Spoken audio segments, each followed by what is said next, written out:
Story 1. The Backwards Mile Marker. The mile marker read 2:47 when it should have read 2:48.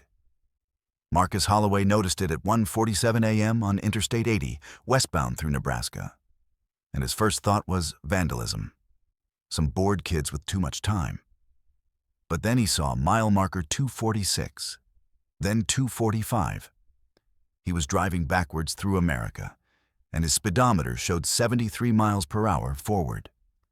Marcus had been hauling refrigerated goods for 19 years. Meat, mostly. The reefer unit behind his Kenworth W900 hummed with its usual diesel growl, keeping 42,000 pounds of beef at a steady 34 degrees. The CB radio crackled with static, which was normal for this stretch. What wasn't normal was the road. He'd passed mile marker 2:48 about 90 seconds ago. He was certain of it. The mathematics didn't work. He was driving west, away from the numbers, but they were counting down as if he were heading east. Marcus checked his mirrors. Empty highway behind him. Empty highway ahead. The dotted white lines disappeared under his hood at the correct speed. The rumble strips hummed their proper warning near the shoulder, but reality was moving in the wrong direction. Mile marker 2:44 slid past his window. Marcus grabbed his CB radio. "Breaker, breaker, this is Meat Wagon westbound at mile 2:44 on I-80. Anybody got their ears on?" Static, deep and textured, like water running through gravel. "I repeat, this is Meat Wagon. Anybody copy?" The static changed pitch. For just a moment, it almost sounded like breathing. Mile marker 2:43, then 2:42. Marcus pressed harder on the accelerator. The Jake brake was off. His engine RPMs climbed to 1,800, the big diesel snarling now. 78 miles per hour. The mile markers kept counting down. 2:41, 2:40, 2:39. His GPS showed him in the correct position, a blue dot crawling west on the gray line of I-80. But the numbers on the physical signs told a different story. Marcus had a master's degree in logistics. He understood systems. He understood how roads worked. This wasn't possible, which meant he was either having a stroke or something was fundamentally wrong with the universe in this particular stretch of Nebraska farmland. Mile marker 2:35 passed. He'd gone backwards 13 miles in about 8 minutes while driving forward at highway speed. That meant whatever was happening was accelerating. He was losing ground at roughly 2 miles per minute now. The reefer unit stuttered. Just once. A hiccup in its rhythm. Marcus glanced at the temperature gauge. Still 34 degrees. But something felt wrong. The sound had changed. The pitch was lower, slower, like the compressor was laboring through mud instead of air. Mile marker 2:30. "Okay," Marcus said aloud to himself, his voice steady despite the ice forming in his stomach. "Okay, think. The next exit is..." He checked his atlas, kept rubber banded to his sun visor. Exit 2:48, another 12 miles. But that's ahead, which means the exit was behind him now. If the mile markers were running backwards, the exits were too. He was trapped on an infinite highway. Mile marker 225. The CB radio crackled again, and this time there were words beneath the static. Garbled, distorted, but definitely words. Marcus cranked the volume. "Ven.2. A man's voice, frightened. "Keep going backward. Truck won't..." "Hello?" Marcus keyed the mic. "Hello, I copy you. What's your 20? Marker 191. Jesus Christ, it's been 4 hours. Fuel gauge showing full, but I left with half a tank." Marcus looked at his own fuel gauge. 3/4 full. He'd started this run with 3/4 exactly. Topped off in Omaha 6 hours ago.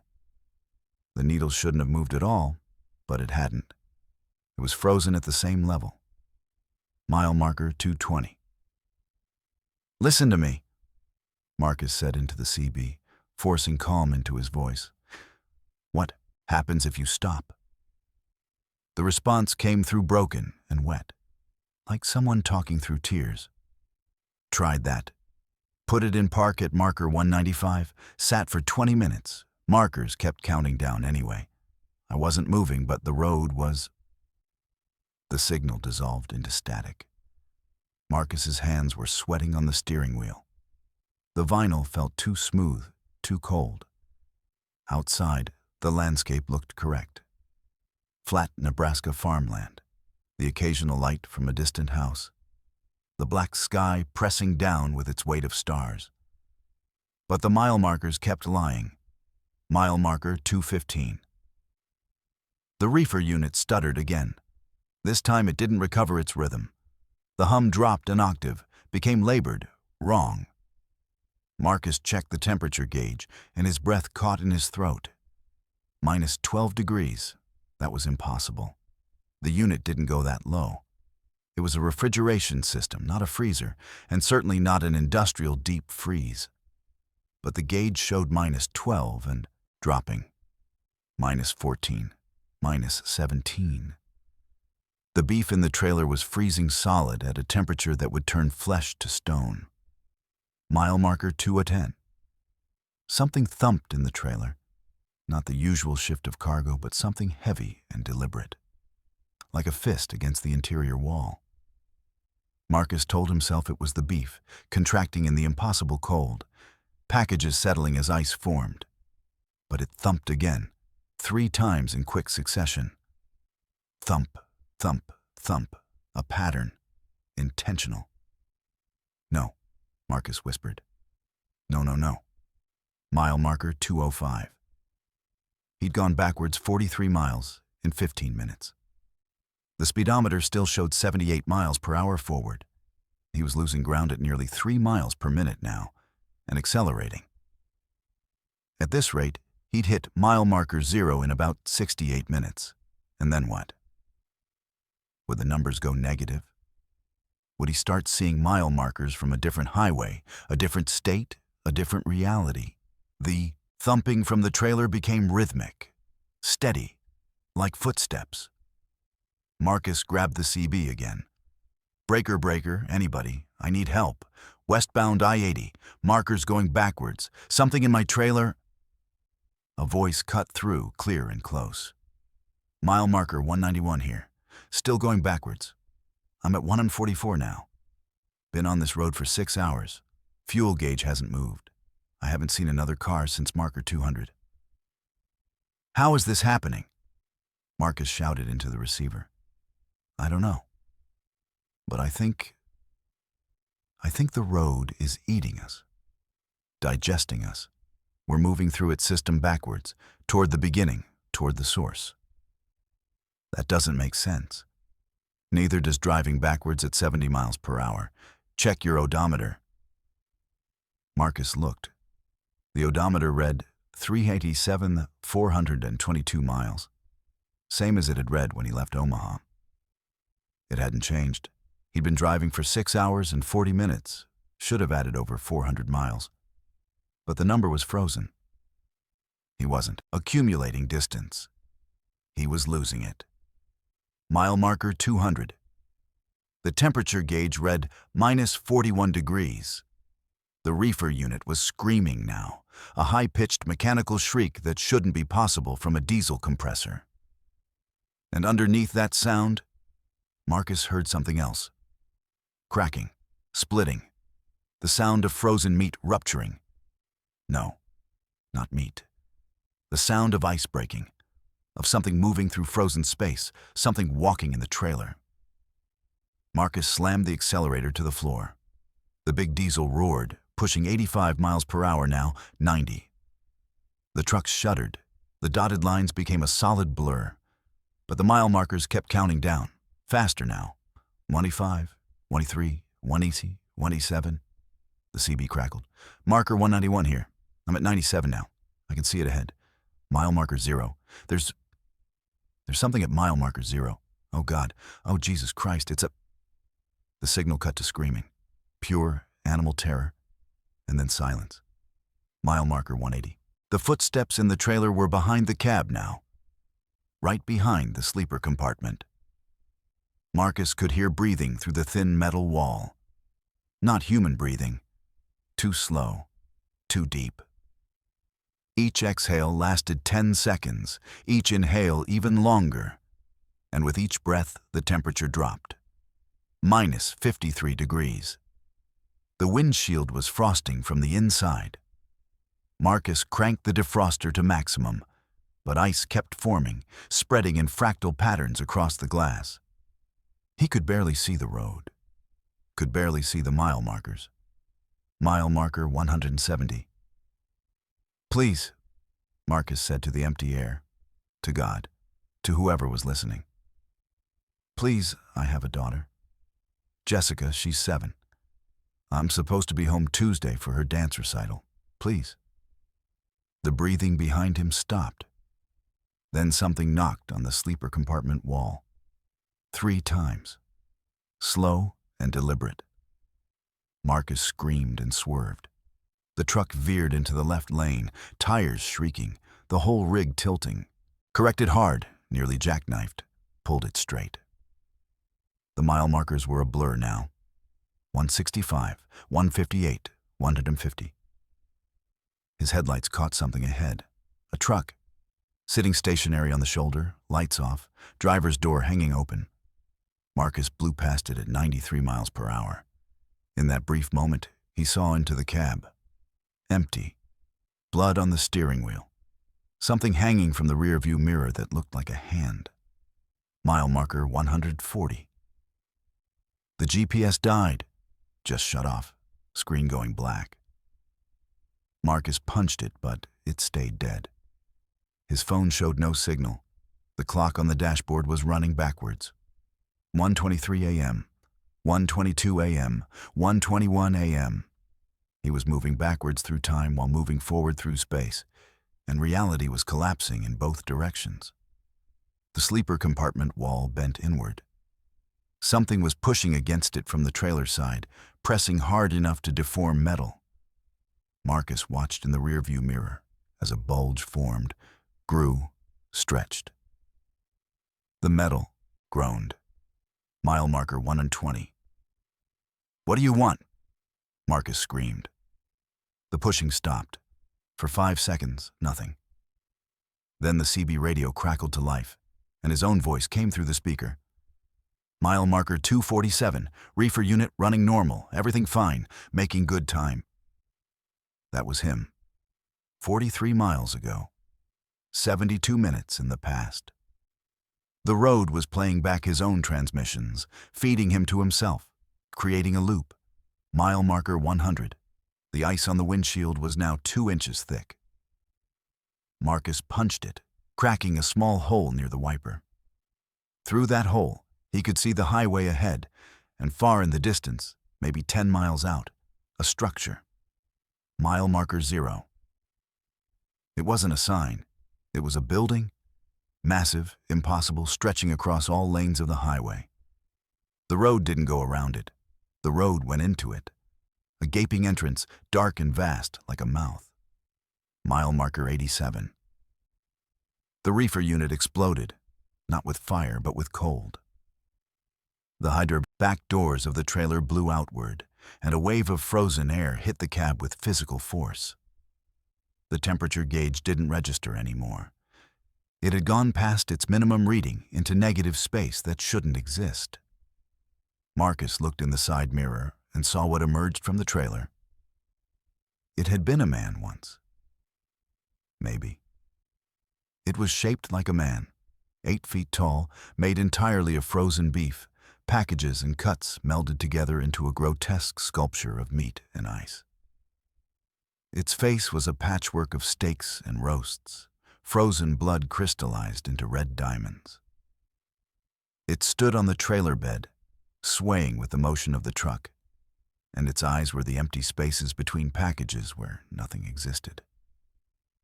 It was looking at him. Mile marker 60. Marcus couldn't breathe. The air in the cab was so cold it burned his lungs. Ice formed in his beard, on his eyelashes. His fingers were numb on the wheel. The thing behind him stepped down from the trailer onto the highway and began to walk. It was walking at 70 miles per hour, keeping pace with the truck, each step covering impossible distance. It walked on the road, and where its feet touched, the asphalt turned white with frost. Mile marker 40. The structure ahead was clearer now. It wasn't a building, it was worse. It was a convergence point, where all the highways met, where all the backwards miles accumulated into a single location. The entrance was lined with trucks, hundreds of them, thousands, stretching back into darkness that had no end. All their drivers were gone. Mile marker 20. The meat thing reached the cab. Its hand, a mass of frozen ribeyes and sirloins, pressed against the driver's side window. The glass cracked. Spiderweb fractures spreading from each fingertip. Marcus couldn't scream anymore. His vocal cords were frozen. Mile marker 10. The CB radio spoke in a chorus now. Hundreds of voices, all the drivers who'd come before, all trapped in the backwards road, all being digested by whatever this was. Mile marker 0, they chanted. Mile marker 0, mile marker 0. Welcome home, welcome home, welcome to the source. Mile marker 5. The window shattered. The frozen hand reached in. Mile marker 3. Marcus felt his skin freeze, felt ice crystals forming in his blood, felt his thoughts slow and stop and crystallize into something new, something that would walk forever on the backwards highway, digesting the next driver and the next and the next. Mile marker 1. He saw Jessica's face, 7 years old, waiting for him to come home. Mile marker 0. The truck entered the mouth. 3 days later, Marcus Holloway's truck was found abandoned at mile marker 248 on westbound I-80, exactly where he'd been when the markers started counting down. The engine was running. The reefer unit was at perfect temperature. The load was intact and delivered on schedule. Marcus was gone. The driver's seat was coated in frost that wouldn't melt even in the August heat. And on the CB radio, locked on channel 19, rescuers heard a voice repeating the same phrase over and over. Mile marker 247, everything fine, making good time. The odometer read 387,422 miles. It hasn't changed since. Story number 2. The Passenger Manifest. Danny Ortega picked up the hitchhiker at 2:17 a.m. on Highway 491, just south of the Four Corners where Utah, Colorado, Arizona, and New Mexico meet at a single point on the map. The woman stood in the cone of his headlights, wearing a dress that belonged to 1952. And when she climbed into the cab, she brought the smell of formaldehyde. "Thank you," she said. Her voice sounded like wind through a cemetery. "I've been waiting for the right truck." Danny should have known better. 15 years on the road, you hear stories. You learn the rules. Never pick up hitchhikers. Never stop at empty rest areas. Never acknowledge the things you see at 3 a.m. because acknowledging them makes them real. But Danny was tired and lonely, and the woman had a face that reminded him of his dead sister. "Where are you headed?" he asked, pulling back onto the highway.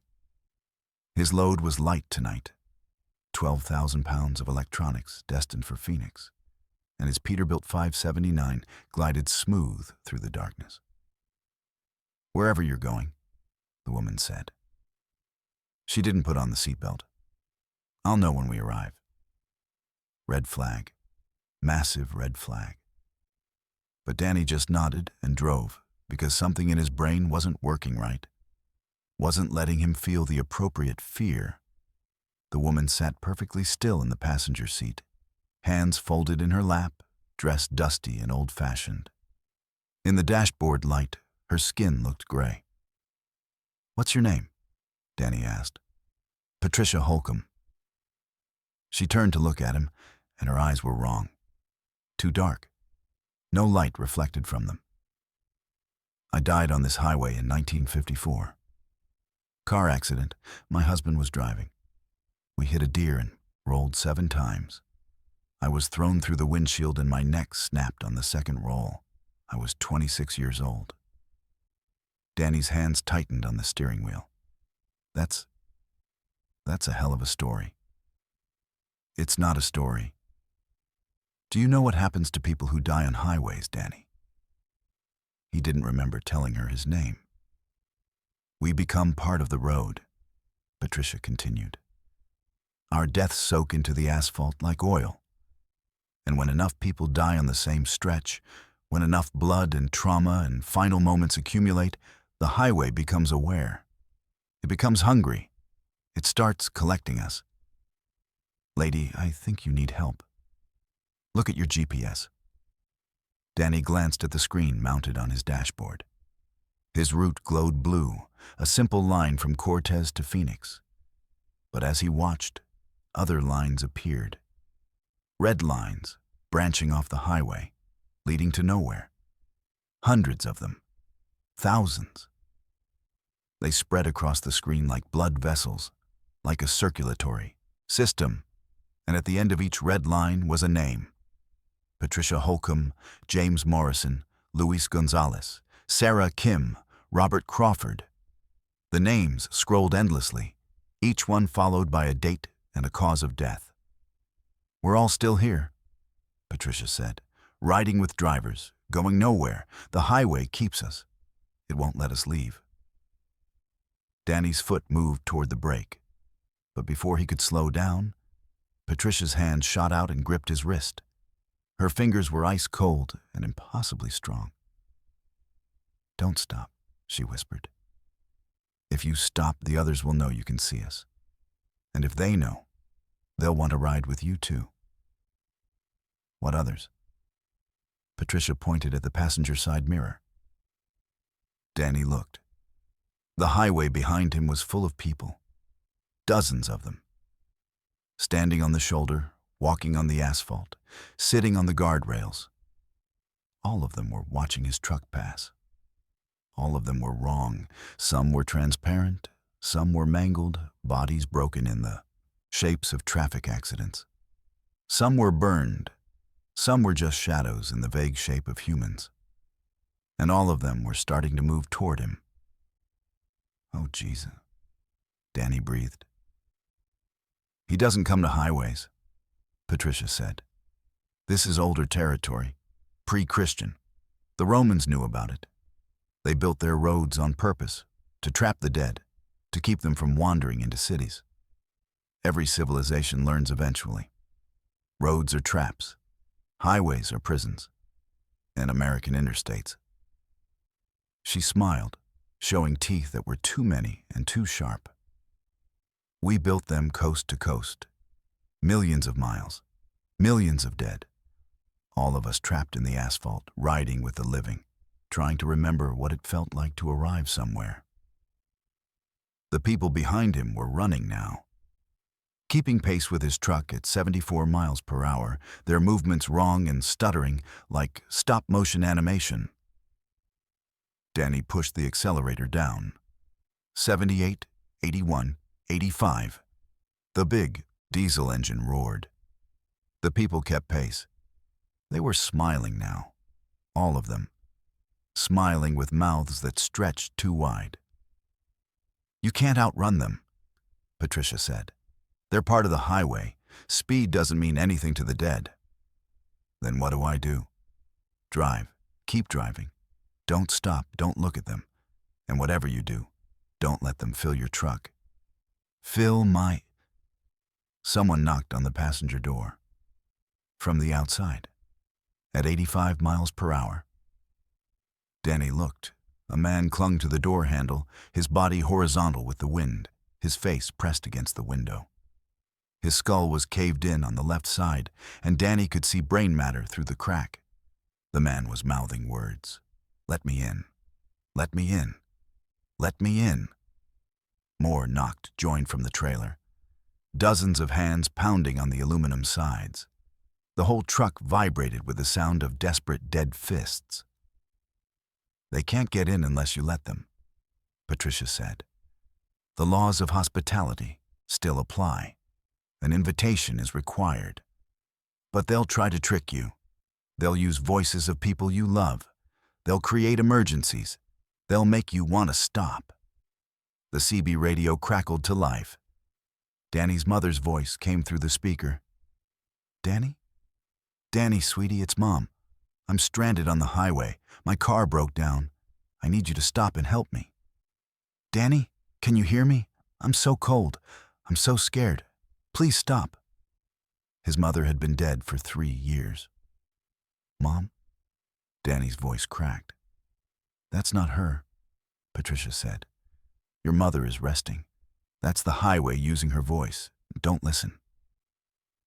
But the voice kept pleading, kept crying, kept begging him to stop.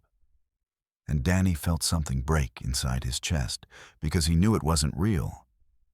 But it sounded so real, so perfectly like his mother, that his foot moved toward the brake anyway. Patricia slapped him, hard. The sound cracked through the cab. Stay focused, she hissed. If you stop, we all get in. Every dead soul on this highway will fill your truck, and you'll become part of the collection. You'll drive forever, picking up the living, trying to trick them into stopping, into joining us. Is that what you want? Danny's cheek burned. His mother's voice on the CB dissolved into static, then into screaming, then into laughter. The man clinging to the passenger door pulled himself up onto the mirror assembly. His broken skull pressed against the glass, leaving a smear of something dark and old. I've been riding this highway for 37 years, he said, his voice muffled but clear. I died right over there. He pointed at a spot on the road. Mile marker 112. Jackknifed my truck, crushed my chest against the steering wheel. Took 9 minutes to die. I counted every second. Let me in, and I'll tell you what those 9 minutes felt like. No, Danny said. Let me in, and I'll show you. No. The man smiled. Then his body dissolved into smoke and blew away in the wind. But 3 more appeared, climbing up the sides of the truck. A woman with no eyes, a teenager with tire tracks across his face, a child, maybe 7 years old, charred black from fire. We just want to ride, they said in unison. We just want company. We're so lonely. The highway is so empty. Let us in. Let us in. Let us in. Patricia's hand tightened on Danny's wrist. Keep driving. Don't let them in. Don't stop for any reason. How long do I have to drive? Until dawn. Sunlight breaks the connection. They can only manifest at night, in the dark hours between midnight and sunrise. 3 more hours. You can make it 3 hours. Danny's speedometer read 93 miles per hour. His truck was surrounded now, covered in dead passengers clinging to every surface. They pressed their faces against the windows. They hammered on the roof. They crawled underneath, scraping against the axles. The sound was overwhelming, a cacophony of dead voices begging and threatening and promising and lying. His phone rang. Danny looked. The caller ID said Jessica. His daughter, his living daughter, asleep in Albuquerque. He answered. Jess? Daddy? Her voice was small and frightened. Daddy, there are people in my room. Dead people. They say you invited them. They say you're bringing them home. Daddy, I'm scared. They're touching me. Danny dropped the phone. That's not real. That's not real. Jessica's fine. She's fine. Is she? Patricia tilted her head. Or did you just invite them in by answering? Did you just give them permission by acknowledging their call? The rules are complicated, Danny. Hospitality laws are ancient and binding. The pounding on the truck intensified. The dead were frenzied now, sensing victory. What did I do? Danny whispered. You answered. You engaged. That's almost an invitation. They're going to argue that it counts. They're going to try to force their way in based on technicality. The passenger window cracked, a hairline fracture spreading from the corner. "No," Danny said. No, I take it back. I revoke permission. I uninvite you. Whatever the rules are, I invoke them. You can't come in." The pounding stopped. The dead passengers froze in place, still clinging to the truck, but motionless now. Silent. "Good," Patricia said. "You countered in time. The invitation is void. But Danny, you need to understand something. I lied to you." Danny's blood turned to ice. "What?" "About the dawn. About sunlight breaking the connection." Patricia's face began to change, her features melting, reforming into something ancient and hungry.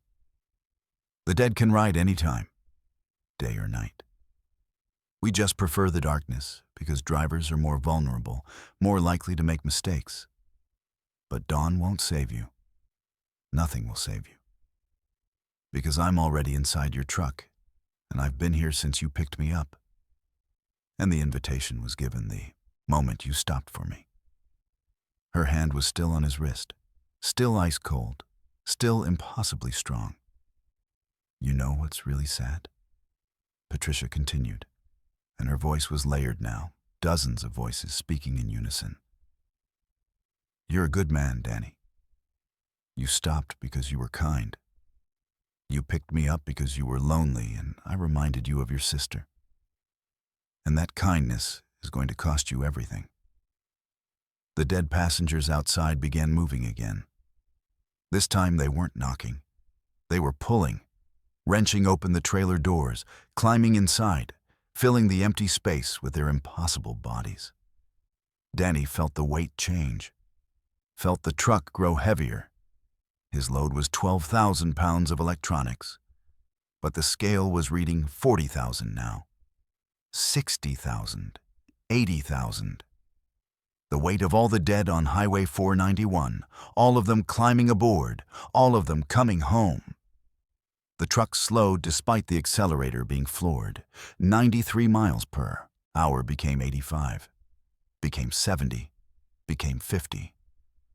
"What's happening?" Danny screamed. "You're becoming part of the collection," Patricia said. "You and your truck. You'll drive this highway forever, picking up the living, adding them to our numbers. The road is hungry, Danny. It's always hungry. And we feed it." The speedometer dropped to 30 miles per hour. 20, 10. The truck stopped. Engine still running, headlights still on. But motionless in the center of Highway 491, surrounded by darkness and dead passengers pressing against every window. "No," Danny whispered. "No, please." "It's not so bad," Patricia said, and her face was kind again, human again, sad. After a while, you stop remembering what it felt like to arrive anywhere. You stop understanding the concept of destination. You just drive. Forever. It's peaceful in a way. The driver's door opened. Danny hadn't unlocked it, hadn't touched the handle. It just opened, pulled by a force he couldn't see. "Come on," Patricia said, releasing his wrist. "They're waiting for you." Danny looked out the open door. The highway stretched in both directions, filled with dead travelers. Thousands of them, all watching, all smiling, all welcoming him home. "I have a daughter," Danny said. "Jessica. She's 17. I'm supposed to be home Thursday for her graduation." "I know," Patricia said. "I had a daughter too. She'd be 72 now if she lived. I've been riding this highway so long I can barely remember her face. But I remember she smelled like lavender. Isn't that strange? I can't remember her face, but I remember the smell." Danny started crying. Not sobbing, just silent tears running down his face. "It's time," Patricia said gently. Danny climbed out of the truck. The moment his feet touched the asphalt, he felt it. The connection, the binding, the highway claiming him, pulling him into its eternal collection of trapped dead. He was still alive, still breathing, but he belonged to the road now. A new driver would find his truck in the morning. Engine running, electronics delivered intact. Danny Ortega gone without a trace. And somewhere on Highway 491, between the Four Corners and Phoenix, a new hitchhiker would appear in the headlights, wearing a reflective vest and work boots, looking tired and kind, waiting for someone to stop, waiting to explain the rules, waiting to welcome the next driver home. Patricia stood beside him on the shoulder. Around them, the dead passengers climbed out of the truck, released now, free to wait for the next collection. "How long?" Danny asked. "How long until I forget my daughter's face?"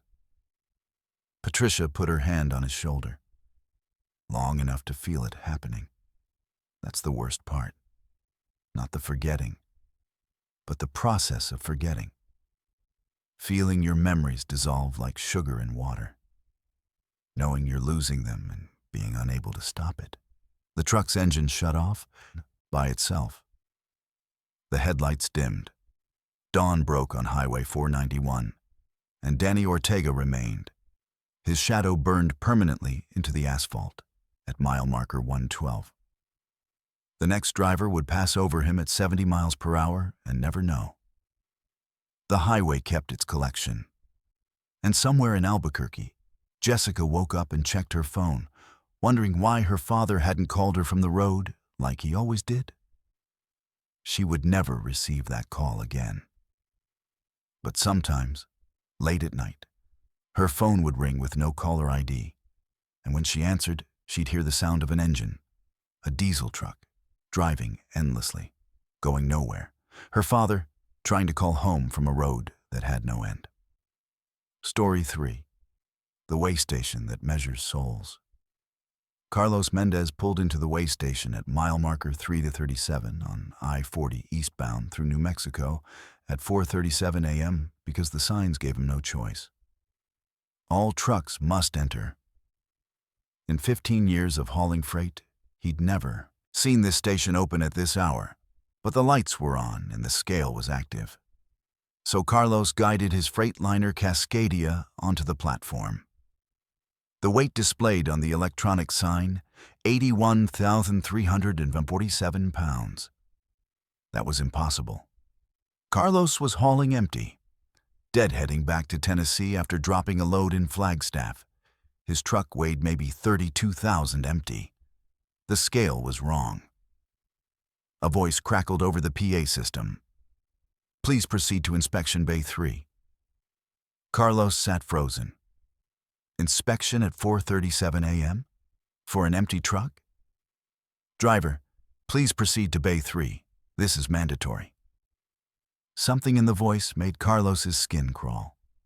It was too flat, too emotionless, like someone reading phonetically from a script they didn't understand.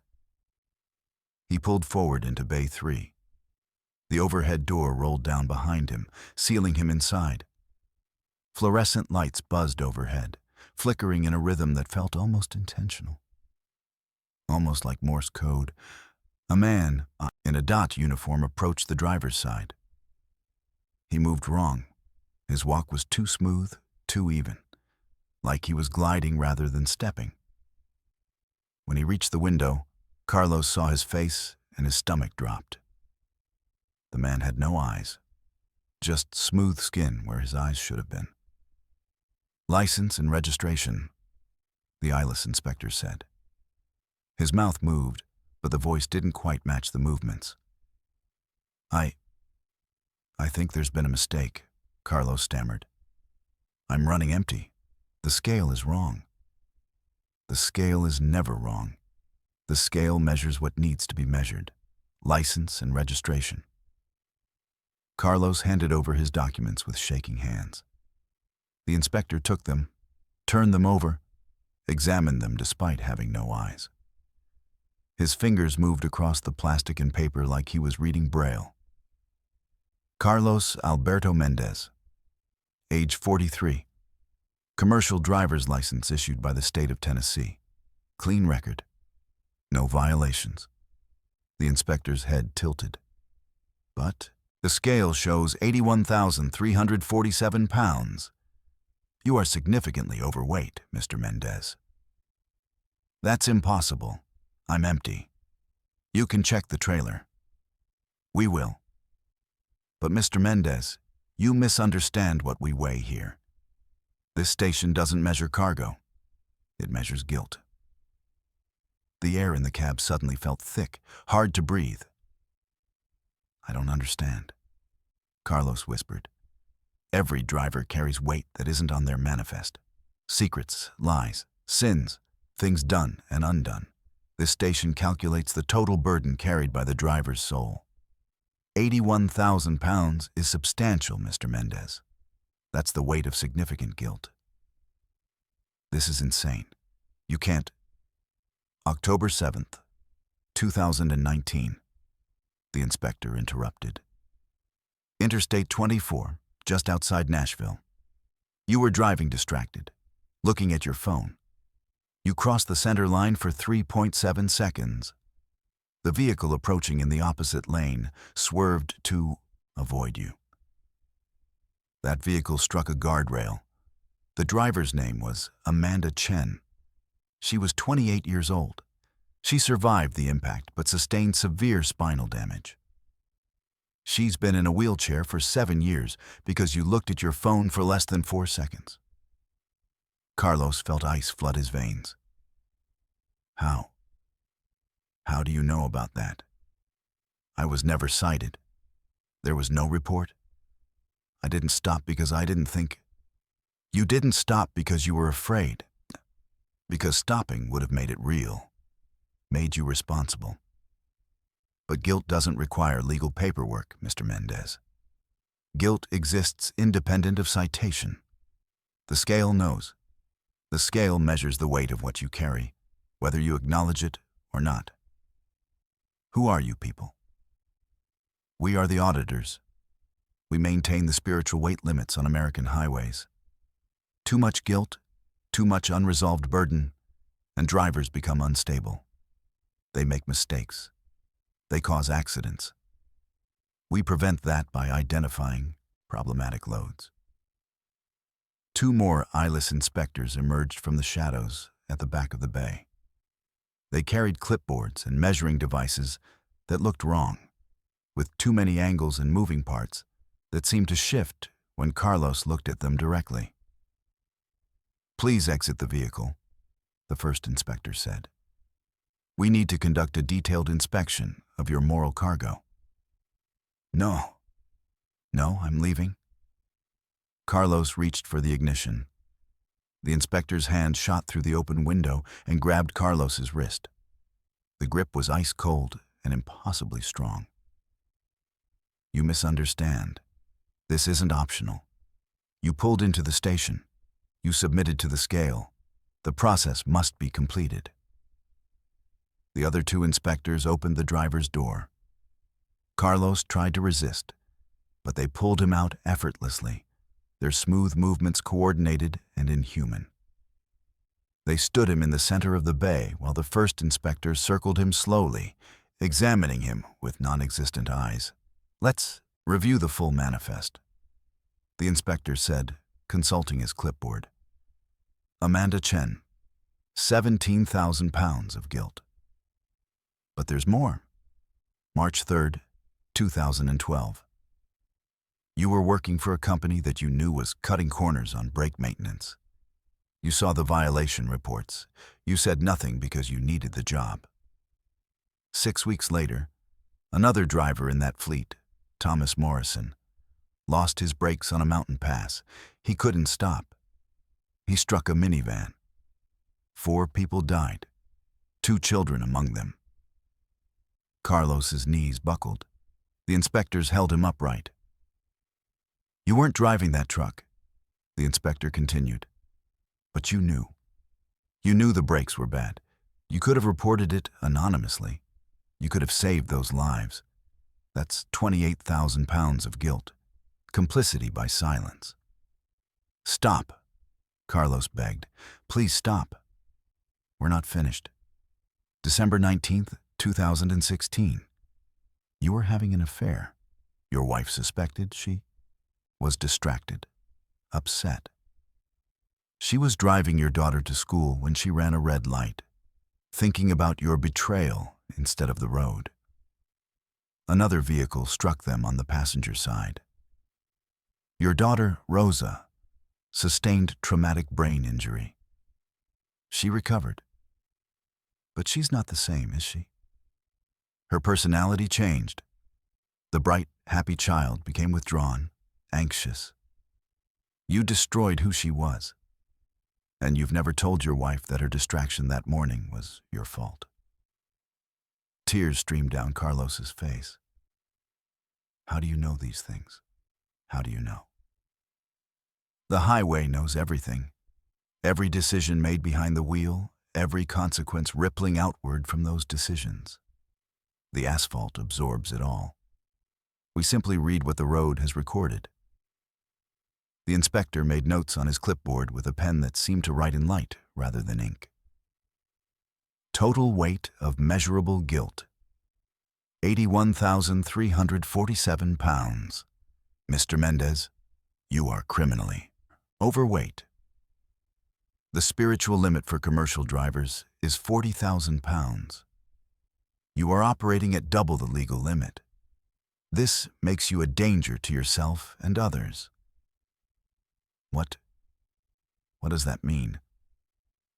It means you cannot continue. You will be placed out of service until your weight is reduced to acceptable levels. How do I do that? The inspector's mouth curved into something that might have been a smile if it had come from anything human. You must unload your guilt. Confession, restitution, atonement. These are the only methods approved by the station. You must contact Amanda Chen. Apologize. Offer support. You must contact the families of the 4 people killed in the brake failure accident. Acknowledge your role in their deaths. You must tell your wife the truth about why she was distracted that morning. You must unload the cargo you've been carrying. And if I don't? Then you stay here, in the station, with the others. What others? The inspector pointed to the back wall of the bay. Carlos squinted into the shadows and saw them. Dozens of people, maybe hundreds, standing motionless along the walls, sitting on the concrete floor, lying curled in fetal positions, all of them wearing trucker clothes, all of them staring at nothing. Drivers who refused to unload their guilt, the inspector explained. Drivers whose weight was too great to be resolved. They remain here in permanent out-of-service status until they're ready to make amends. Carlos walked toward them on shaking legs. The inspectors didn't stop him. He approached a man sitting against the wall, eyes open but unfocused. "Hey," Carlos said. "Hey, can you hear me?" The man didn't respond. Carlos waved his hand in front of the man's face. Nothing. He was breathing, technically alive, but absent, hollowed out. "Where are they?" Carlos whispered. "Inside their guilt," the inspector said from behind him, reliving their failures in an endless loop, experiencing every consequence of every mistake, every hurt caused, every life damaged. It's quite unpleasant. Many of them have been here for years, some for decades. One has been here since 1973. His guilt was so profound that resolution is likely impossible. Carlos turned back to the inspector. "You can't do this. You can't keep me here. I have rights. You have responsibilities. You failed to meet them. The station simply enforces the natural law of moral weight. You accumulated the guilt. You must unload it. Those are the rules. What if I refuse? What if I fight? Then you join them." The inspector gestured at the hollow-eyed drivers lining the walls. You stand here, day after day, year after year, trapped in the weight of what you've done until madness or enlightenment breaks you. Most achieve madness first. Carlos looked at the empty drivers, looked at the eyeless inspectors, looked at the overhead door that had sealed him in. Or, the inspector continued, you can begin the process now. Acknowledge your guilt. Make the necessary contacts. Start reducing your weight. It will be painful. Confession always is.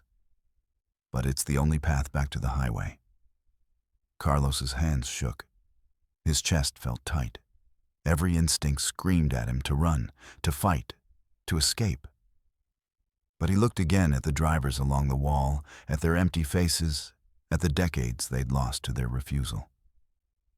If I do what you're asking, Carlos said slowly, if I confess everything, make amends, how long until I can leave? That depends on the responses you receive. Amanda Chen may forgive you immediately, or she may need time. The families of the brake failure victims may accept your apology, or they may reject it. Your wife may understand, or she may leave you. The timeline is variable, but each successful resolution reduces your weight. When you reach 40,000 pounds or below, you're free to go. And if they don't, forgive me? Then you try harder. Offer restitution. Volunteer your time. Dedicate yourself to preventing similar tragedies. Forgiveness is not required, Mr. Mendez. But sincere effort is. The scale measures intention as well as action. If you genuinely work to unload your guilt, your weight decreases. If you simply go through the motions, hoping to game the system, your weight increases. Carlos closed his eyes. Thought of Amanda Chen in her wheelchair. Thought of the 4 people dead because he'd been too cowardly to report bad brakes. Thought of his daughter Rosa, permanently changed by an accident his actions had caused. Okay, he whispered. Okay, I'll do it. Where do I start? The inspector handed him a phone, an old rotary model, impossibly heavy in his hands. Call Amanda Chen. The number is programmed. Tell her what you did. Tell her you're sorry. Tell her you'll do whatever it takes to make it right. Carlos's fingers shook as he dialed. The rotary clicked, slowly, each number taking seconds to return to position. The phone rang once, twice. Hello? A woman's voice, tired, cautious. Miss Chen? Amanda Chen? Yes, who is this? My name is Carlos Mendez. You don't know me. But 7 years ago on Interstate 24 outside Nashville, I was driving distracted. I crossed the center line. You swerved to avoid me. You hit a guardrail. I'm the reason you're in a wheelchair. Silence on the other end. Then, what? I never stopped. I never reported it. I was too scared. But I've carried the guilt ever since. I see your accident in my mind every day. I know this doesn't fix anything. I know this doesn't give you back what you lost. But I needed to tell you. I needed you to know that someone is responsible, and it's me. And I am so sorry. The silence stretched longer this time. Carlos could hear breathing on the other end. Then finally, do you know what it's like to lose your legs at 28 years old? Do you have any concept of what you took from me? No, Carlos said honestly. I can't imagine. I was a dancer. Did you know that? Modern dance. I was preparing for a performance. I'd spent 2 years choreographing a piece about transformation, about becoming. And in 3 seconds, you erased all of that. You erased who I was going to be. Carlos was crying now. I know. I'm sorry. I'm so sorry. Why are you calling me? Why now? Is this some kind of 12-step thing? No. I'm at a way station. It's complicated. But I was told I can't move forward until I face what I've done, until I try to make amends. You can't make amends for this. There's no amends for stealing someone's future. I know, but I have to try. Please, tell me what I can do. Another long silence. Then, there's a foundation for spinal injury research. I volunteer with them. They need funding. They need support. If you're serious about this, if you actually want to do something, then help them. Donate, fundraise, dedicate time. Make my injury mean something by preventing others. I will, I promise. Don't promise, just do it. And Mr. Mendez, don't ever call me again. I'm giving you a way forward, but I don't forgive you. I'll never forgive you. What you did is unforgivable. But maybe you can stop it from happening to someone else. The line went dead. Carlos lowered the phone. His hands were shaking so badly he nearly dropped it. The inspector consulted his clipboard. 17,000 pounds reduced. Your current weight is 64,347 pounds. Progress. But you're still overweight. Next call. Carlos made the second call, and the third, and the fourth. Each conversation was agony. Each admission of guilt felt like pulling broken glass from his chest. Some people hung up on him. Some screamed. Some cried. One man, the father of a child killed in the brake failure accident, told Carlos he hoped he rotted in hell. But with each call, the weight decreased. 12 hours later, Carlos stood in the inspection bay, emotionally destroyed, voice hoarse from crying, but lighter. The inspector checked the scale one final time. 39,812 pounds. You are now within legal limits. You may proceed. The overhead door rolled open. Dawn light spilled into the bay, and Carlos had never seen anything so beautiful. Your truck is ready, the inspector said. But Mr. Mendez, understand this. The station is always here. If you accumulate guilt again, if your weight increases beyond acceptable limits, we will call you back. The highway will guide you here. And next time, the unloading process will be harder. Recurring violators face permanent suspension. Carlos nodded. He didn't trust his voice. He climbed back into his truck. The engine turned over smoothly. The scale as he exited read 32,187 pounds, his actual truck weight. Carlos pulled back onto I-40 eastbound as the sun rose over New Mexico. He drove carefully, hands at 10 and 2, eyes on the road. His phone sat in the cup holder, untouched. Behind him, the way station's lights went dark. The building seemed to shimmer, becoming translucent, barely visible. By the time the next truck passed, there was nothing there but empty desert. But the sign remained, hidden in the space between visible and invisible, waiting for the next driver with weight to measure. All trucks must enter. The scale knows what you carry. Carlos drove home to Tennessee. The first thing he did was sit down with his wife and tell her the truth about December 19th, 2016. It was the hardest conversation of his life. But the scale was watching. The highway remembered, and Carlos Mendez would never carry that weight again. Story Tharsmer 4, The Convoy That Never Ends. Mikhail Volkov saw the convoy at mile marker 89 on I-90 westbound through Montana at 11:42 p.m., and something in his Russian soul recognized danger immediately. 7 trucks running in perfect formation, exactly 1 truck length between each vehicle, all of them moving at precisely 64 miles per hour. That was wrong. Truckers don't convoy like that. Not in America. Not on modern highways. The convoy formation was obsolete, replaced by individual routing and GPS navigation. Seeing 7 trucks in perfect military precision was like seeing a cavalry charge on a modern freeway. Mikhail keyed his CB radio. Breaker 19. This is Red Star westbound at mile 89. Anybody know about the convoy ahead? Static answered him. The 7 trucks ahead maintained their exact spacing. Mikhail watched them for 3 minutes, timing the gaps with his dashboard clock. 1 truck length, 64 miles per hour, never varying, never adjusting, like they were welded together in formation. He accelerated to close the gap. 68 miles per hour, 70, 73. But the distance didn't change. The convoy stayed exactly 200 yards ahead, no matter how fast Mikhail drove. This is Red Star. I'm trying to pass the convoy, but he trailed off. How do you explain that you're driving 75 miles per hour but not gaining ground?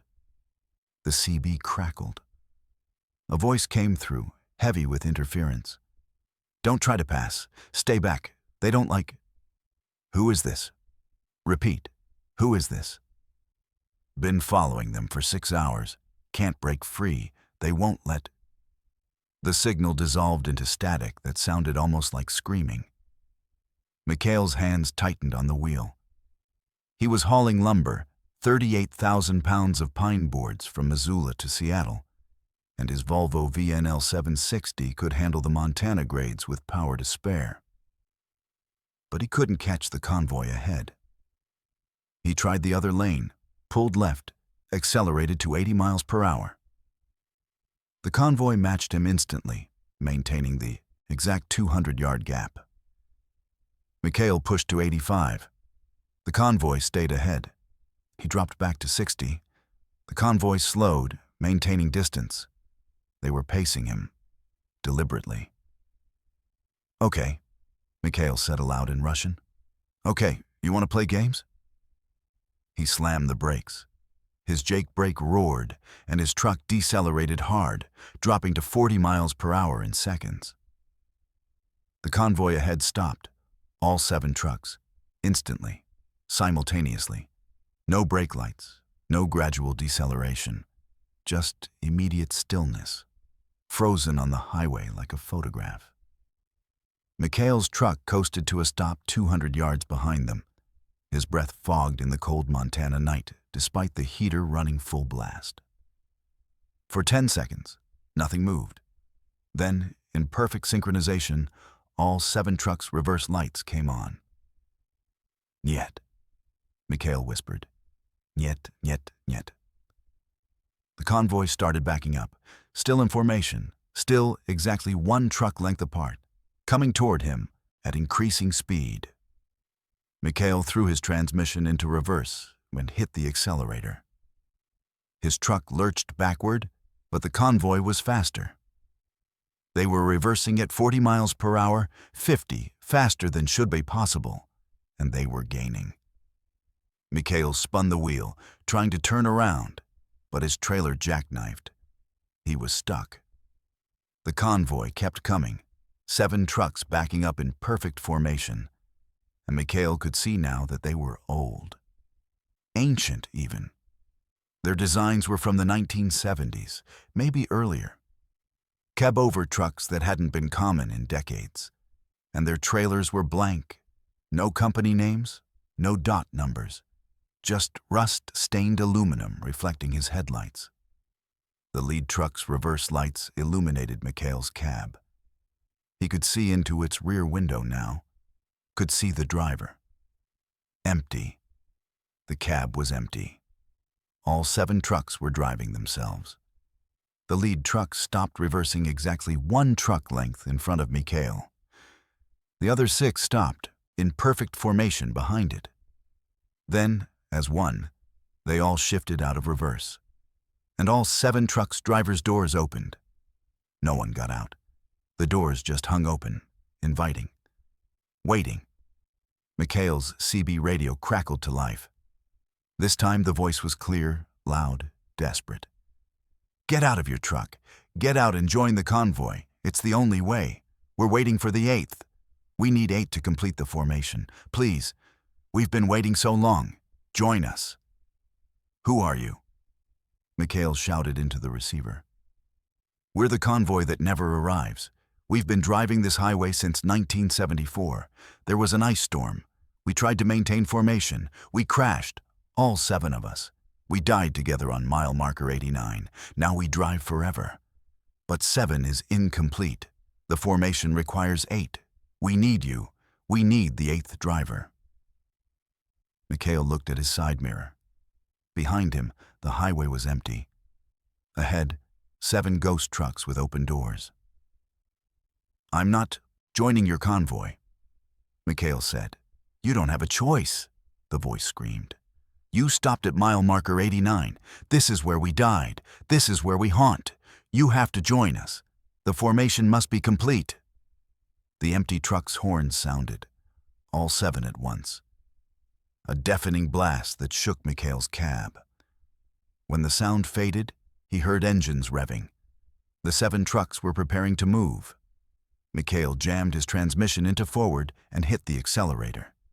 His tires screamed against the asphalt. His engine roared. But he'd jackknifed his trailer, and the angle was wrong. He couldn't get traction. His drive wheels spun uselessly. The ghost convoy began moving forward, slowly, deliberately, closing the distance in perfect formation. "Join us," the voice on the CB repeated. "Take your place. Become the 8th. Drive forever in perfect formation, never arriving, never stopping. Just the convoy, eternal and complete." The lead truck's bumper touched Mikhail's trailer. The impact was gentle, but Mikhail felt it in his bones. Felt the cold emanating from the ghost truck, seeping through metal and fiberglass, invading his cab. His engine died. The dashboard lights flickered and went dark. His headlights failed. In the sudden blackness, Mikhail heard footsteps, heavy boots on asphalt, multiple sets, coming from the 7 open truck doors. They were empty, he told himself. The trucks were empty, but footsteps don't lie. "We're coming to get you," the voice said, now coming from directly outside Mikhail's door rather than the CB. "We'll carry you to your place in the formation. You'll drive the 8th truck. We manifested it for you.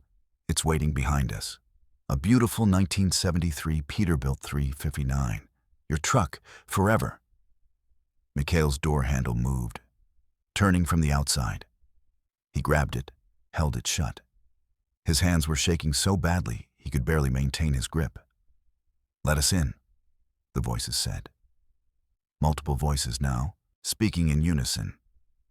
"Let us welcome you to the convoy." "Otvali!" Mikhail shouted. "Go away. I don't want your convoy." "But you stopped at mile marker 89. That's the rule. Anyone who stops here joins us. That's how the highway works. That's how we've collected drivers for 49 years. 49 years. 7 drivers dead in 1974.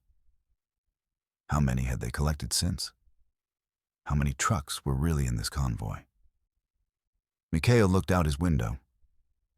In the moonlight, he could see them now.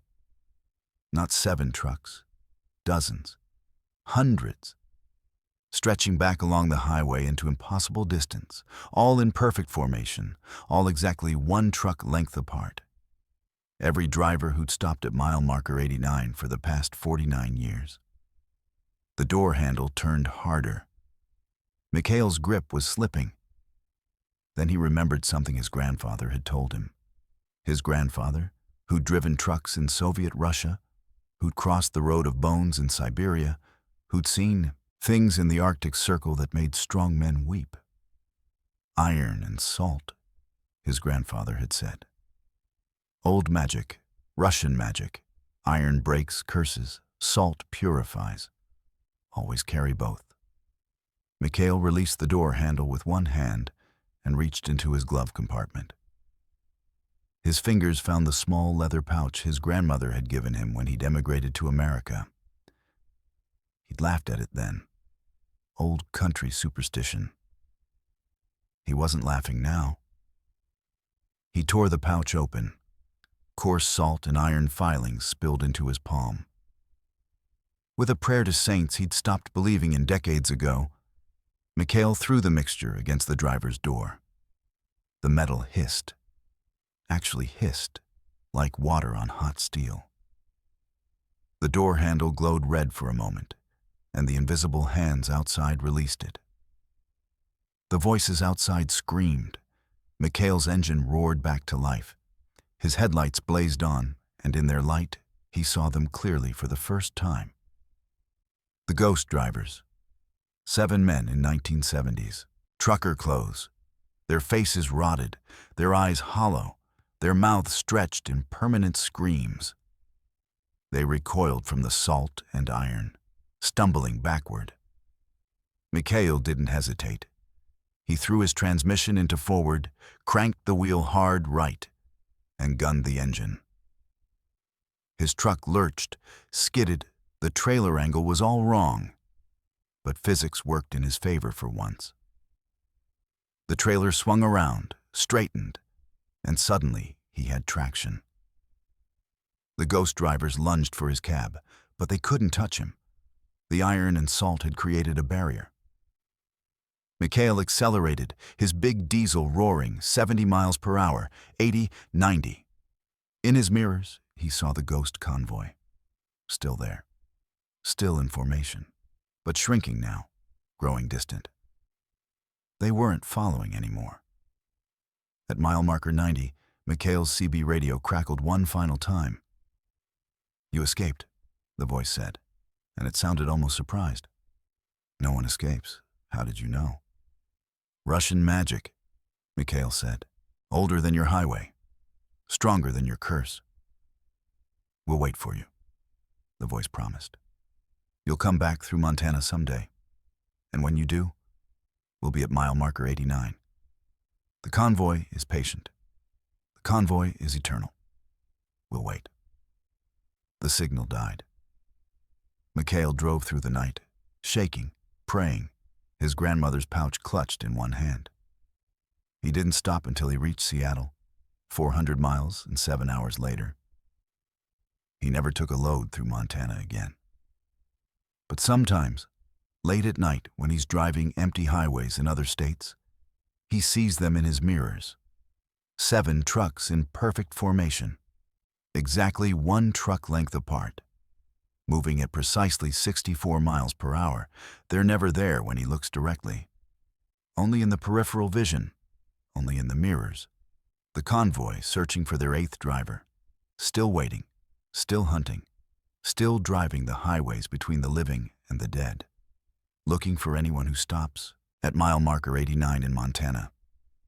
Mikhail tells other drivers about it now, warns them, but most don't believe him. Most think he's crazy, until they drive I-90 through Montana, until they see 7 trucks in impossible formation, until they make the mistake of stopping at mile marker 89. Then they understand. Then they join the convoy. And the formation grows, truck by truck, driver by driver, an endless chain of the dead, searching for completion that will never come. Mikhail kept his grandmother's pouch. He refills it every month, iron and salt, just in case. Story Thumbergraph 5. The Rest Stop That Trades Futures. Jennifer Kwan pulled into the rest area at 3:12 a.m. because her eyelids were cement and the highway was starting to double. 12 hours behind the wheel of her international Lone Star, hauling automotive parts from Detroit to Dallas. And she was out of legal drive time 30 minutes ago. The rest stop appeared exactly when she needed it. A miracle of timing that should have been her first warning. The parking lot was empty, except for one other truck, a battered Mack with Ohio plates, parked in the far corner. The building itself looked normal. Bathrooms, vending machines, brick construction from the 1980s. But something felt wrong about the proportions. The angles were slightly off, like an architect had designed it from memory rather than blueprints. Jennifer set her air brake and climbed down from the cab. The cold Texas night air hit her face, waking her slightly. She walked toward the building, her boots echoing on the concrete. The front door was propped open. The lights inside were fluorescent, flickering in that specific frequency that triggers migraines. Jennifer stepped through and immediately noticed the temperature. Inside was colder than outside. Her breath fogged. The thermostat on the wall read 47 degrees. "Hello?" she called. No response. But the vending machines were humming. The lights were on. Someone had to be maintaining this place. Jennifer used the bathroom quickly, the tiles so cold they burned through her jeans when she sat down. The mirror above the sink showed her reflection, but delayed. She moved her hand, and her reflection followed half a second later. She left the bathroom fast. The vending machine area was worse. The machines were stocked with products that didn't exist. Candy bars with names in languages Jennifer didn't recognize. Soda brands that seemed almost familiar, but wrong. Coca-Cola, Pepsi, Mountain Dew. And in the bottom row, where water bottles should be, there were small glass jars, each one labeled with a handwritten tag.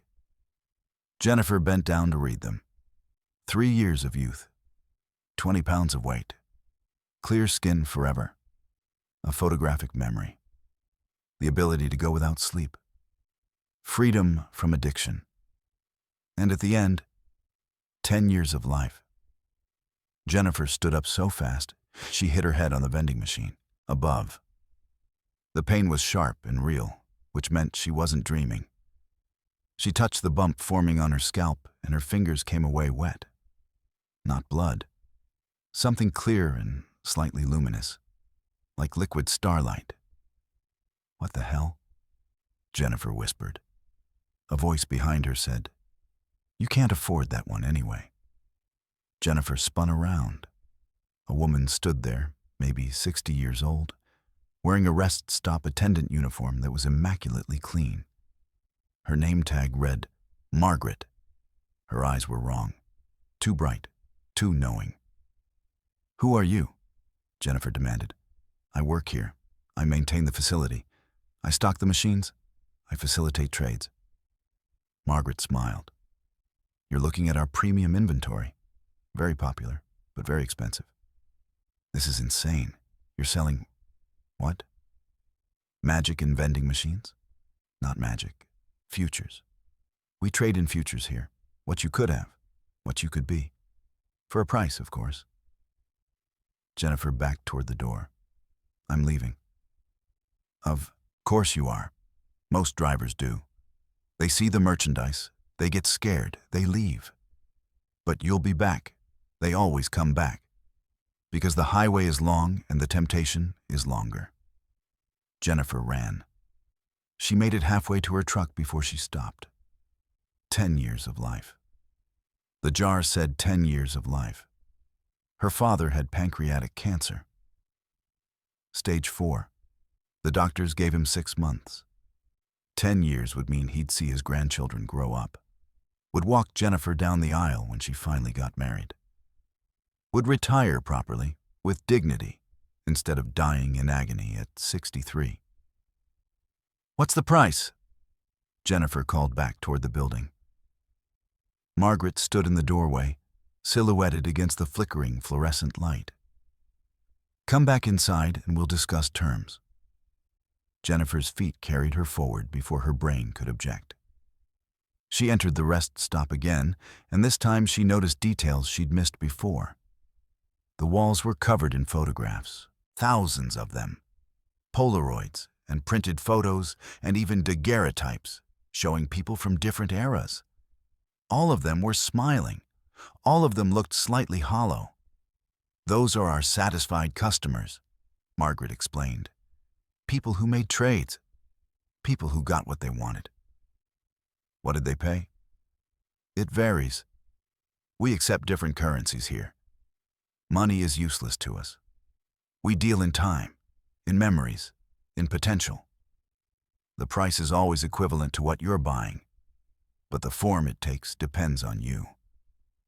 Margaret walked to the vending machine and pointed at the jar labeled 10 years of life. "This one costs 10 years of youth. Not your years. You'd stay the same age. But someone else would age for you. The years come from the collective pool of human potential. Statistically, someone somewhere will die 10 years earlier than they would have. Completely random. Utterly untraceable. Could be someone on the other side of the world. Could be your neighbor. The universe chooses. Jennifer felt sick. That's murder. No, it's redistribution. Time is not created or destroyed, only transferred. Your father gains 10 years. Someone else loses 10 years. The cosmic balance is maintained, and you walk away with exactly what you paid for. I can't do that. Can't you? Margaret's two bright eyes bored into Jennifer. Your father is dying. You have the power to save him. All it costs is time from a stranger you'll never meet, who will never know what happened. No guilt, no blame. Just a father who gets to live long enough to know his grandchildren. Jennifer's hands were shaking. Show me other options. Margaret gestured to the vending machine. We have many products. Perhaps something cheaper would interest you. Jennifer looked at the other jars. 3 years of youth. Cost, 3 years of someone else's childhood. They'll age from, say, 5 to 8 in a single day. Lose those formative years entirely. 20 pounds of weight. Cost, 20 pounds of someone else's health.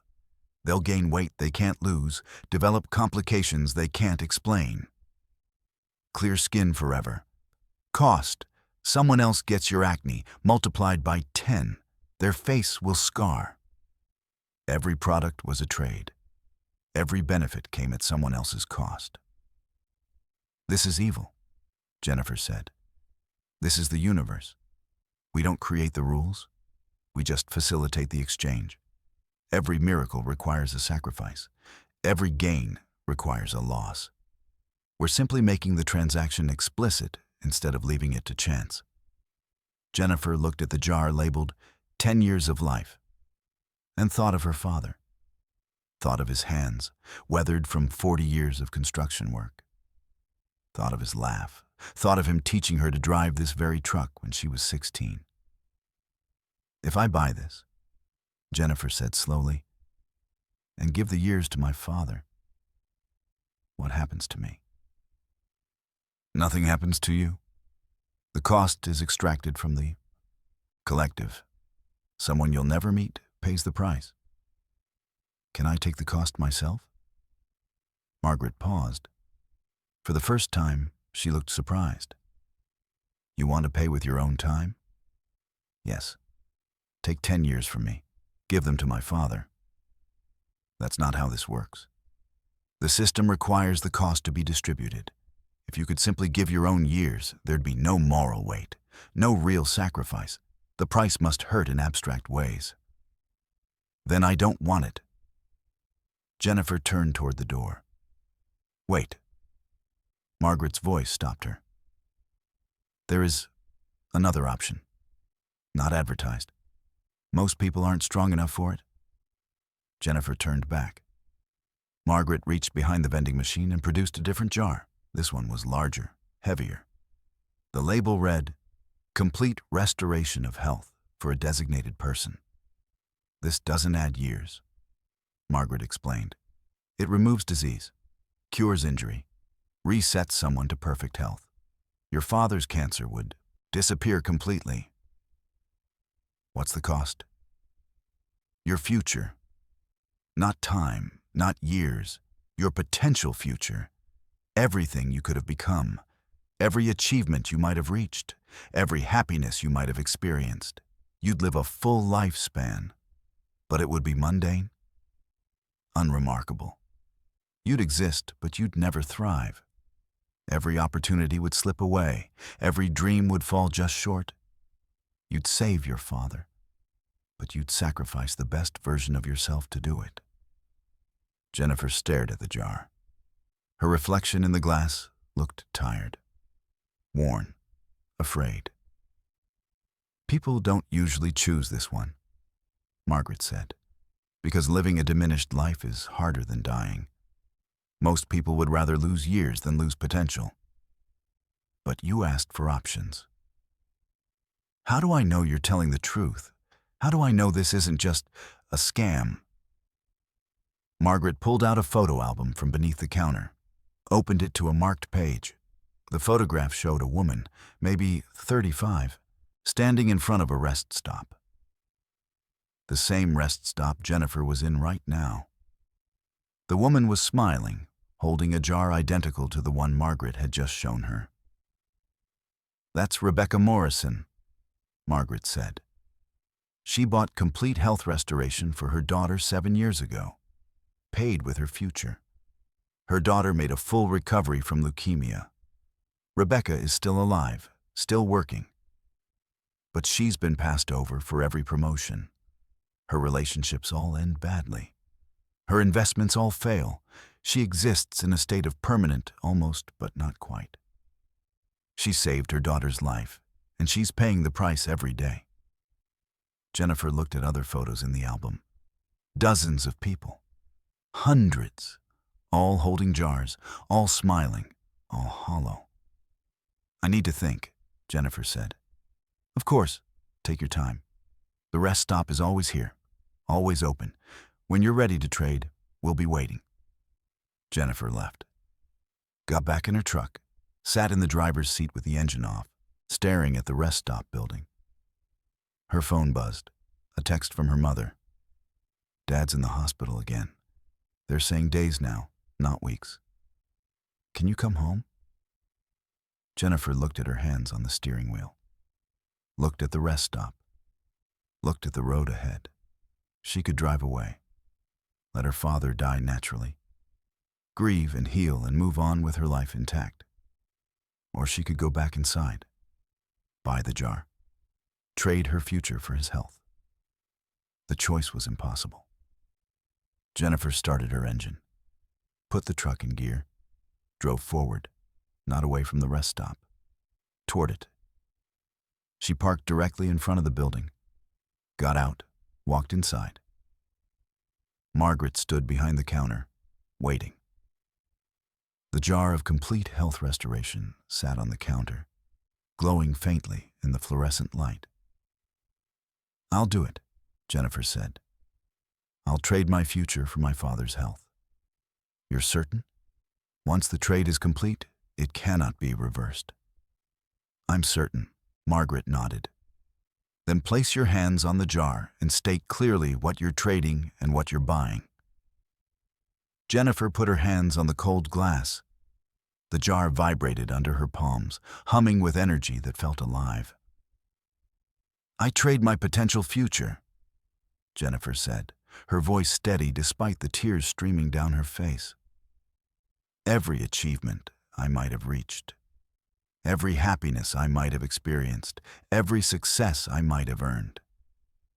I trade all of it for the complete health restoration of my father, Richard Kwan. Remove his cancer. Make him whole." The jar grew hot. Jennifer's hands burned, but she didn't let go. Light poured from the glass, blinding and pure, and she felt something tear inside her. Not physical, deeper. The sensation of doors closing, of paths fading, of futures dying before they could be born. The light faded. The jar was empty. "It's done," Margaret said quietly. "Your father's cancer is gone. His next scan will show complete remission. Doctors will call it a miracle. You'll know the truth." Jennifer's hands were shaking. "And me?" "You'll understand soon enough. Drive safe, Jennifer. The highway is long." Jennifer stumbled out of the rest stop, got back in her truck. Her phone rang immediately. Her mother crying. "Jenny! Jenny, the doctors don't understand. Your father's tumors are gone, all of them. They've never seen anything like it. It's a miracle." "That's good, Mom," Jennifer said, her voice flat. "That's really good." She hung up, started driving. The next day, her company called. The promotion she'd been promised for 3 years given to someone else, a new hire with less experience. The week after, she met someone, a man who seemed perfect. They dated for 6 months. He proposed, then left her at the altar with no explanation. The year after, Jennifer's truck was hit by a drunk driver. Not her fault. But the settlement mysteriously fell through. Legal complications. She got nothing. Year after year, opportunity slipped away. Success became failure at the last moment. Happiness turned to disappointment just before it could be grasped. Jennifer lived. She drove. She existed. But the best version of herself was gone, traded away in a fluorescent-lit rest stop on a cold Texas night. Her father lived to see 75. Healthy, happy, surrounded by grandchildren at his birthday party.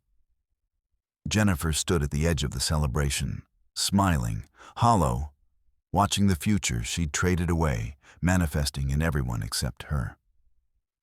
Was it worth it? Someone asked. A stranger at the party. Jennifer looked at her father laughing with his grandchildren. Yes, she said, and meant it, and hated that she meant it. The rest stop is still there, on the highway between Dallas and Detroit, waiting for the next driver who's desperate enough to trade. The vending machines are always stocked. Margaret is always on duty. And the price is always exactly what you can't afford to pay. But you'll pay it anyway. Because love makes monsters of us all. Story number 6. The Logbook That Writes Itself. Thomas Webb found the logbook in the sleeper compartment of his new truck, a 2019 Freightliner Cascadia he'd bought off an estate sale for $38,000.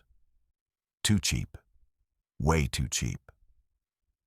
But the widow selling it had seemed desperate, and Thomas needed a truck fast after his old Peterbilt threw a rod outside of Tulsa. My husband kept meticulous records, the widow had said, her eyes red and hollow. All his logbooks are in there. You can keep them or throw them out. I don't care. I just need this truck gone. Thomas had nodded, signed the papers, and driven away before she could change her mind. The logbook was leather-bound, old-fashioned, not the electronic logging device that federal law now required. It sat on the bunk, and when Thomas opened it that first night in a truck stop outside Little Rock, he saw the previous owner's entries. Driver, Michael Webb. Thomas froze. Webb. The same last name. He flipped through the pages. Michael Webb had driven this truck for 11 years. The entries were obsessively detailed. Every mile, every fuel stop, every load, every rest break. The handwriting was precise, almost mechanical. But starting about 6 months ago, the entries changed. Mile 447, I-40 eastbound. Something following me in the right lane. Can't see it directly, only in periphery. When I look, nothing there. Mile 892. It's getting closer. Saw teeth in the rearview mirror, just for a second, then nothing. Mile 1215. It's inside the truck now. I can hear it breathing in the sleeper compartment. Can't turn around to look. If I look, it will see me looking. Thomas's hands trembled as he read. The entries became more frantic. Mile 2, 107. Haven't slept in 4 days. If I sleep, it will take me. I know this. I can feel it waiting. Mile 3664. It spoke to me. Said my name. Said Thomas. Thomas dropped the logbook. His name. The thing in Michael Webb's truck had said Thomas's name. 6 months ago. Before Thomas had ever heard of this truck. Before the estate sale. Before any of this. Thomas picked up the logbook with shaking hands and flipped to the last entry. Mile 4881. I can't drive anymore. It's in the driver's seat with me, sitting in my lap. I can feel its weight, its breath on my neck. It's whispering the name of the next driver. Thomas Webb, my nephew, the one I've never met. The one who will buy this truck. The one it chose. I'm sorry, Thomas. I'm so sorry. It doesn't want me anymore. It wants you. The date of the entry was the day Michael Webb died. Thomas fumbled for his phone, called his mother. Mom, did I have an uncle named Michael? His mother's silence stretched too long. How do you know that name? Please, just tell me. Michael was my brother, your uncle, but we were estranged. I haven't spoken to him in 20 years. He was troubled. Why are you asking? I bought his truck after he died. Oh, God. Thomas, no. Get rid of that truck, right now. Don't ask questions. Just abandon it and walk away. Mom, what's going on? Michael called me 2 months before he died, said something was hunting him, said it had marked him. He asked if he had any family who drove trucks. I wouldn't tell him. I hung up on him. I thought he was having a breakdown. But if you bought his truck, Thomas, it passed to you. Whatever was hunting him is now hunting you. Thomas's blood turned to ice. What do I do? I don't know. Michael said you couldn't outrun it, couldn't fight it. It was patient. It would follow you until you broke. The call ended. Thomas sat in the sleeper compartment, staring at the logbook. Then, as he watched, new words appeared on the blank page following Michael's last entry, written in handwriting identical to Michael's, but forming in real time, ink appearing from nowhere. Mile 0. Thomas Webb begins driving. I'm here. I've always been here. I will always be here. Thomas threw the logbook across the cab. It hit the passenger window and fell to the floor. He didn't pick it up. He climbed into the driver's seat, started the engine, and drove. Drove fast, drove recklessly, trying to outrun the impossible. At the next truck stop, Thomas checked the logbook. New entry. Mile 147. Thomas is frightened. Good. Fear makes the meat taste better. Thomas burned the logbook in a trash barrel behind the truck stop, watched it curl and blacken, and turn to ash. At mile 203, he found the logbook on the passenger seat. Intact, unburned, open to a new page. You can't destroy what's already inside you, Thomas. I'm not in the book. The book is just how I communicate. I'm in the truck. I'm in the miles. I'm in the highway itself. And you're driving me exactly where I need to go. Thomas abandoned the truck in Oklahoma City, took a Greyhound bus back to Arkansas, swore he'd never drive a truck again. 3 days later, the Freightliner appeared in his driveway. Keys in the ignition, logbook on the dashboard. New entry. You can't abandon your inheritance, Thomas. Michael passed me to you with his death. You accepted me when you bought the truck. The contract is binding. Thomas sold the truck, took a loss, sold it for $15,000 to a dealership. 2 weeks later, it was back in his driveway. The dealership claimed they'd never purchased any truck from him, had no record of the transaction. The $15,000 had vanished from Thomas's bank account. Thomas tried to give the truck away, tried to junk it, tried to report it stolen. It always came back. And every time it returned, the logbook had new entries. Mile 672. Thomas tried to escape. Amusing. Mile 1094. He's accepting his fate. The resistance is breaking. Mile 237. He's driving again. Good. We have places to be. Because Thomas was driving again, he had no choice. The truck was his livelihood, his only way to earn money. And every time he tried to switch trucks, the new truck would break down immediately, catastrophically, and the Freightliner would appear. So Thomas drove, and the logbook wrote itself. And the thing in the truck grew stronger. Thomas started seeing it in the mirrors. Not often, just glimpses. Something large and pale with too many joints in its limbs, sitting in the sleeper compartment, watching him with eyes that reflected his headlights like an animal's. Mile 5,000. The logbook recorded it without Thomas writing anything. We're almost ready. Just a few more miles. Just a few more nights. Then I can manifest completely. Then I can wear you instead of just haunting you. Michael wore well, but he was old. Worn. You're young, Thomas. You'll last decades. I'm going to enjoy this. Thomas tried to stop driving, parked the truck at mile 5,127, and refused to start the engine. The logbook wrote, "If you won't drive willingly, I'll drive you." Thomas's hands moved without his permission, started the engine, put the truck in gear. He screamed and pulled his hands away from the wheel. The wheel turned by itself. The pedals pressed by themselves. The truck drove through the night with Thomas paralyzed in the driver's seat, watching his own hands flex and release against his will, feeling something else inside his skin, learning his movements, preparing to take over. At mile 5,500, Thomas felt it completely. The thing wasn't haunting the truck anymore. It was haunting him, wearing him like clothing from the inside. His body was becoming its vehicle. The logbook's final entry appeared at mile 6,000. Transfer complete. Thank you for the ride, Thomas.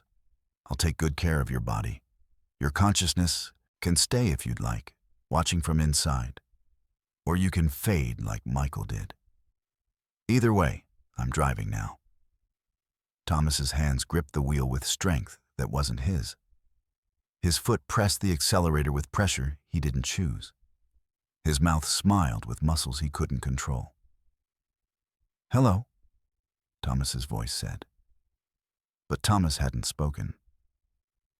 "I'm looking forward to the next 50 years. So many miles ahead. So many drivers to meet.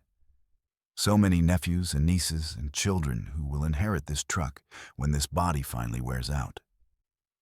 The Webb family has been very good to me, generation after generation, passing me along. I wonder who's next." Thomas screamed inside his own head, but his body just kept driving. Mile 6,001, mile 6,002, mile 6,003. The logbook kept counting. The highway stretched forever ahead, and Thomas Webb drove through the darkness, a prisoner in his own flesh, while something ancient and patient wore him like a suit and planned for the next inheritance. Somewhere in Arkansas, Thomas's younger cousin Jake just turned 18 and started asking his mom about getting his CDL. The thing inside Thomas smiled. "Perfect," it said with Thomas's mouth. "Just perfect." Story 7. The CB channel that predicts deaths. Rachel Okonkwo discovered Channel 38 on the CB radio during a snowstorm in Wyoming, 200 miles west of Cheyenne on I-80, when the world was white and empty and the highway had become a tunnel through hell. She was hauling refrigerated pharmaceuticals, 44,000 pounds of insulin and vaccines that couldn't be late, and the storm was doing everything it could to make her miss her delivery window. Her CB was tuned to Channel 19, the standard trucker frequency, but all she got was static. The storm had killed most radio communications. Then, while scanning for any clear channel, she hit Channel 38 and heard voices. Clear voices. Perfect clarity, as if the speakers were sitting in her cab. "Jackknife at mile marker 267 in 15 minutes, a male voice was saying. "Red Kenworth. Driver's name is David Chen. He'll overcorrect on black ice. The trailer will swing. He'll hit the guardrail at 47 miles per hour. The impact will crush his chest. Death will be instantaneous."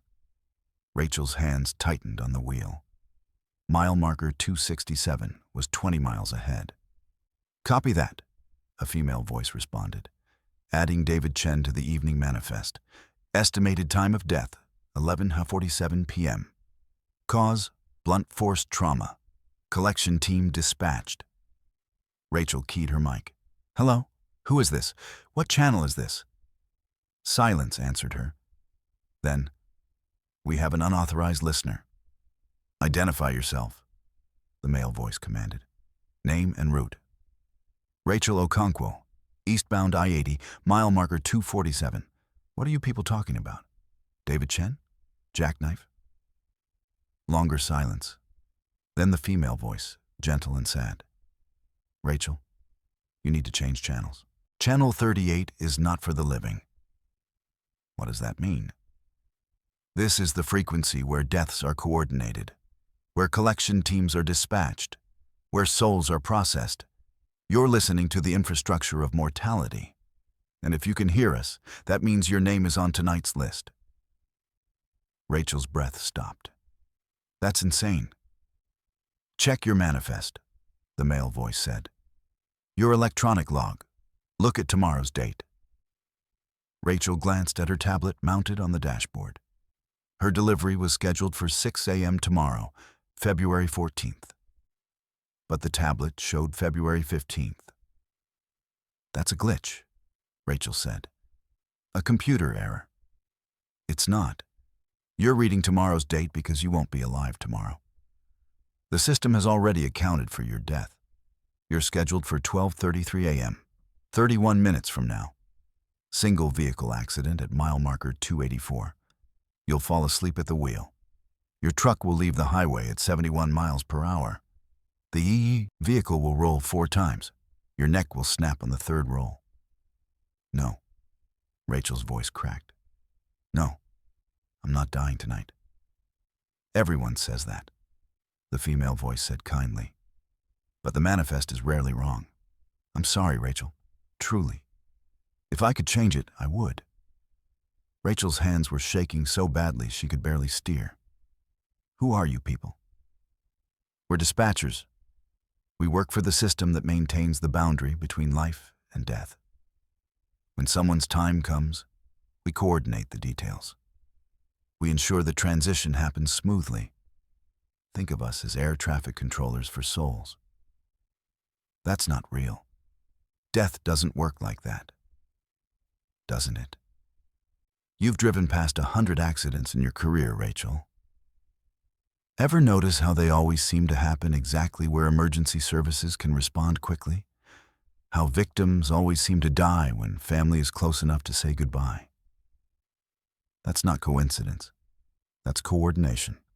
We've been doing this for millennia. For roads, rivers, trade routes, wherever humans travel, we maintain the crossings. Rachel checked the mile marker. 253. She had 31 miles until mile marker 284. 31 miles until her scheduled death. How do I prevent this? Rachel asked. You can't. The manifest is set. Your death is already woven into the timeline. If you try to avoid it, the universe will course correct. You'll still die at 12:33 a.m. The method might change, but the outcome is fixed. That's bullshit. I have free will. Do you? Look at your speedometer. Rachel looked. 71 miles per hour. The exact speed the voice had mentioned. She lifted her foot from the accelerator. The truck didn't slow. Her foot was off the pedal completely, but the speedometer held steady at 71. What's happening? Rachel screamed. The timeline is asserting itself. You're on the path now. The universe is guiding you to mile marker 284. You'll fall asleep in 13 minutes. The accident will occur at 12:33 a.m. precisely. We've already dispatched your collection team. They're waiting. Rachel slammed the brake pedal. Nothing. The truck didn't slow. The brakes didn't engage. She yanked the Jake brake lever. The engine's compression brake should have roared to life, slowing the truck dramatically. Instead, nothing happened. The truck rolled forward at 71 miles per hour like it was locked on rails. Let me give you some comfort, the female voice said. Your death will be quick, no pain. Your neck will snap cleanly. You won't suffer, and your family will receive your insurance payout. Your daughter will be able to finish college. Your ex-husband will use his portion to pay off his medical debt. Your death will have meaning. I don't want meaning. I want to live. Mile marker 258. 26 miles to go. Rachel grabbed her phone, tried to call 911. The screen showed no service despite having had full bars 5 minutes ago. Tried to text her daughter. The message failed to send. The universe was closing all exits, funneling her toward mile marker 284. There's nothing you can do, the male voice said. The manifest cannot be changed. Accept it, Rachel. Make peace with it. You have 23 minutes left. Use them wisely. Rachel's eyes filled with tears. My daughter is 16. She needs me. She'll survive. Humans are resilient. The system takes this into account. Your death is scheduled now because she's old enough to cope. If you'd been scheduled to die 5 years ago, it would have damaged her permanently. The timing is calculated. Calculated by who? By the mathematics of necessity. Death is not random, Rachel. It's choreographed. Every death creates space for new life. Every soul that crosses over allows another to be born. We're administrators of an eternal exchange. You're not being punished. You're participating in the oldest system in existence. Mile marker 267. Rachel saw it ahead. A red Kenworth on the shoulder, jackknifed exactly as predicted. Emergency lights flashing, an ambulance already on scene. She grabbed the CB. Did David Chen die? At 11:47 p.m., the female voice confirmed.